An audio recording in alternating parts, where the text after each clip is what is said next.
Hello, আসসালামু আলাইকুম everyone. সবাই কেমন আছেন? আশা করি সবাই ভালো আছেন। রমজান মাসে আসার আগে আমরা অনেক ধরনের প্রিপারেশন নিয়ে থাকি। এর মধ্যে আমি কি প্রিপারেশন নিচ্ছি এর ছোট ছোট ভিডিও আপনাদের সাথে শেয়ার করছি। আজকে আমি ধনেপাতা এবং কাঁচামরিচ সংরক্ষণ করে রাখছি।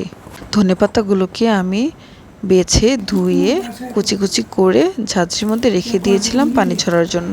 পরে ছোট ছোট পলির মধ্যে ঢুকিয়ে অল্প অল্প করে রেখে স্ট্যাপলার দিয়ে মুখগুলো আটকে নিয়েছি। এভাবে ধনেপাতা সংরক্ষণ করলে আমার কাছে ব্যবহার করতে অনেক সহজ মনে হয়।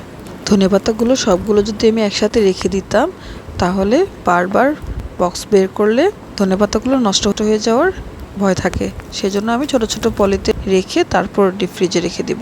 রোজার মধ্যে প্রতিদিন একটা করে প্যাকেট বের করে ব্যবহার করে নিলেই হয়ে যাবে। রোজার মাসে ধনেপাতা এবং কাঁচামরিচের দাম অনেক বেশি বেড়ে যায়। আমি এখানে 3 কেজি ধনেপাতা সংরক্ষণ করেছি। আমি গত 2 বার ধরে এভাবে ধনেপাতা সংরক্ষণ করে রাখি। আমি এই ধনেপাতার ছোট ছোট প্যাকেটগুলো আমি বড় একটা পলিতে ঢুকিয়ে গিঁটো দিয়ে রেখে দিব ডিপ ফ্রিজে। আপনারাও এভাবে করে নিতে পারেন। তাহলে আজকে এখানেই বিদায় নিচ্ছি। আল্লাহ হাফেজ।